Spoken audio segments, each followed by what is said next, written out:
There comes a moment in every person's life when the world goes quiet around them and they realize they've been standing alone longer than they ever admitted to themselves, and that moment hits like a punch to the chest because suddenly you see who was real, who was temporary, and who was only around as long as you were convenient, and the truth stings, but the sting wakes you up just like the Stoic said, the wound is where the light enters. You start remembering all the times you lowered your voice just to keep someone else comfortable, all the times you bent your own standards just to be liked, and all the times you let people walk over your boundaries because you thought that's what loyalty looked like, and then you look up and see it didn't earn you respect, it didn't earn you love, it earned you silence, distance, and a whole lot of doubt in yourself. But standing alone isn't punishment, it's clarity, and clarity is power. The Stoics believed a person's true strength shows up when the crowd leaves, when you stop chasing validation and instead choose alignment. Marcus Aurelius would say, if it's not aligned with virtue, don't do it, and lowering yourself was never virtuous, it was fear disguised as kindness. The reason this moment hit so hard is because deep down you knew you were shrinking yourself to fit into rooms that were never meant for you, and the second you stop doing that, everything changes. Your breath feels different, your decisions feel cleaner, your presence gets sharper, and suddenly you no longer feel alone, you feel free. Because standing alone is not isolation, it's preparation, it's the universe telling you, hey, I'm about to level you up, but I can't do that while you're surrounded by people who don't respect you, so for a moment I'm clearing the room so you can finally hear your own strength again, and that strength is loud.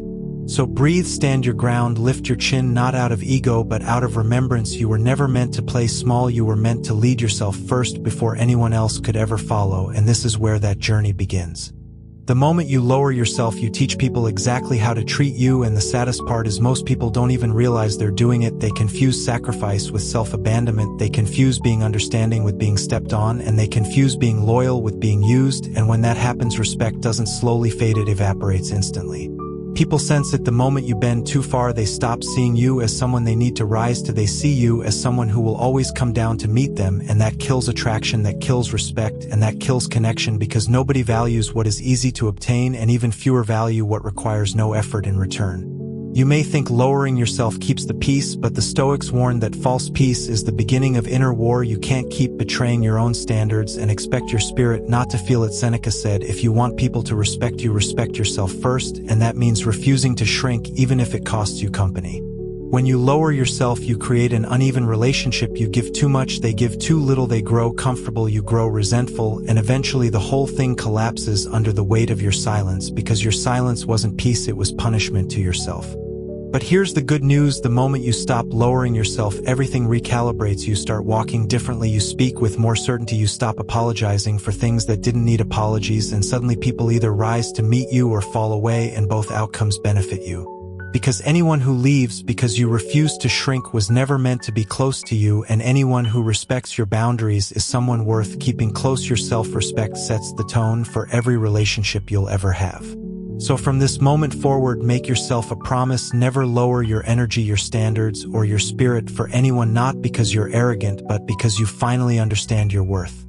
Betrayal hits differently when it comes from someone you would have protected with your life, and the Stoics knew betrayal was one of the greatest teachers because it forces you to confront what you ignored for too long. Betrayal doesn't start when they walk away, it starts the moment you stop listening to your intuition. You notice the distance, the changed tone, the excuses, the way they suddenly become busy for everyone except you, but you convince yourself it's nothing because you care too much to see the truth, and that's how betrayal grows, in silence, in the spaces where honesty should have lived. But betrayal also has a strange gift: it snaps your vision into focus instantly. It shows you who people truly are and who they were pretending to be. The Stoics believed that pain is instructive, and betrayal teaches you three things fast. First, it teaches you never to ignore patterns. People don't change overnight, they reveal what was always there. Second, it teaches you to stop overgiving to those who underappreciate you. And third, it teaches you the power of emotional independence, the understanding that your peace can't be placed in someone else's hands because they might drop it. When someone betrays you, it's not a sign you weren't enough, it's a sign they were never aligned with the level you were growing into. Betrayal removes those who cannot follow you into your next chapter, and though the pain is sharp, the freedom it leaves behind is sharper. And here's the Stoic truth: betrayal isn't the loss, it's the exposure. It's the universe clearing out those who would have held you back later. It's protection disguised as heartbreak. So let betrayal teach you not to close your heart, but to guard it with wisdom, not to hate, but to see clearly, not to fear loss, but to understand that anyone who can be lost was never truly yours. Respect does not fade slowly, it slips out the moment someone realizes you won't hold them accountable, and once that shift happens it's nearly impossible to reverse because people treat you according to what you tolerate, not what you deserve. The Stoics understood something powerful: respect and boundaries are the same thing. If you don't protect one, you lose the other. Marcus Aurelius said, "A person's worth is measured by the worth of what they pursue. If you pursue people who disrespect you, your own worth drops in your own eyes." You feel it when respect fades, the conversations get shorter, the tone gets colder, the energy shifts, and the person you once trusted starts treating you like an option instead of a priority. But here's the painful part: you saw it coming deep inside, you always do. You ignore the red flags because you hope things will go back to how they were, but they never do, because once someone realizes you accept disrespect, they stop trying, they get lazy, comfortable, careless, and then they blame you for being hurt. But respect can't be begged, it can't be negotiated, it can only be enforced, and that enforcement starts with walking away, not to hurt them, but to protect your soul. When you finally choose distance, something powerful happens. Your energy resets, your confidence rebuilds, your voice returns, and suddenly you see that losing someone's respect was not your failure, it was their reflection. Respect is not earned by giving more, it's earned by requiring more, requiring honesty, requiring consistency, requiring effort, requiring reciprocity, requiring maturity, and anyone who cannot meet those requirements will fade out of your life naturally. So let them fade and don't chase respect that was already gone. Walk in your truth, walk in your standards, walk in your self-worth, because the right people will never make you question your value. There is a difference between humility and self-betrayal. Humility is choosing to stay grounded, self-betrayal is choosing to stay small, and the Stoics warned that bowing to the wrong people is the fastest way to lose yourself.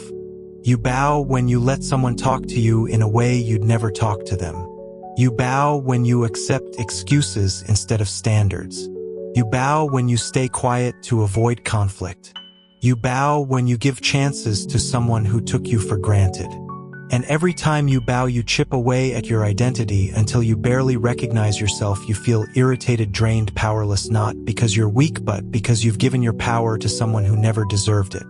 But here's the truth: the moment you stop bowing, everything shifts. Your posture changes, your voice strengthens, your choices sharpen, and suddenly people who once felt above you start scrambling because you're no longer beneath them, you're beside them or beyond them.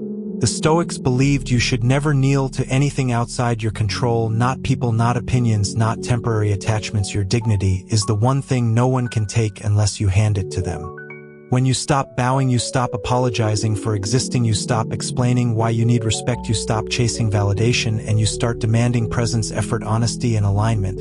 And the right people won't be intimidated by your strength, they'll be inspired by it, because strong energy respects strong energy, weak energy only exploits it.